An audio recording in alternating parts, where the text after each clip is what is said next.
ஒரு சிம்பிளான ஸ்பாட் இட்லி, கொஞ்சம் ஹைதராபாத்தி ஸ்டைலில் ஒரு தோசை தவால பொடிசா கட் பண்ண பெரிய வெங்காயம், கேப்சிகம், தக்காளி, அதோட கொஞ்சம் காரத்துக்கு மிளகாய் தூள், மஞ்சள் தூள், கொஞ்சமாக உப்பு, ஒரு ஸ்பூன் பன்னீர் சேர்த்து நல்லா கலந்து விட்டுக்கலாம். இன்னும் கொஞ்சம் ஸ்பைசியாக வேணும்னா இதோட மல்லித்தூள், மிளகுத்தூள், கரம் மசாலா தூள் கூட சேர்த்துக்கலாம்.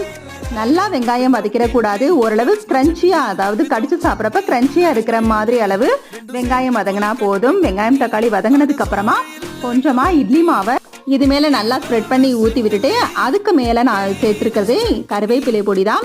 கருவேப்பிலை பொடி இல்லைனா இது கூட நம்ம மிளகாய் தூள், மிளகுத்தூள் கூட ஆட் பண்ணலாம். அப்படி இல்லைனா இட்லி பொடி கூட ஆட் பண்ணலாம்.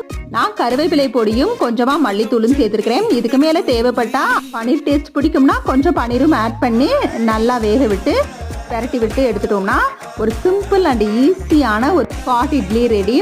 நமக்கு எந்த இட்லியாக இருந்தால் என்ன, இட்லி தோசை மாவுனாலே தேங்காய் சட்னி தான்.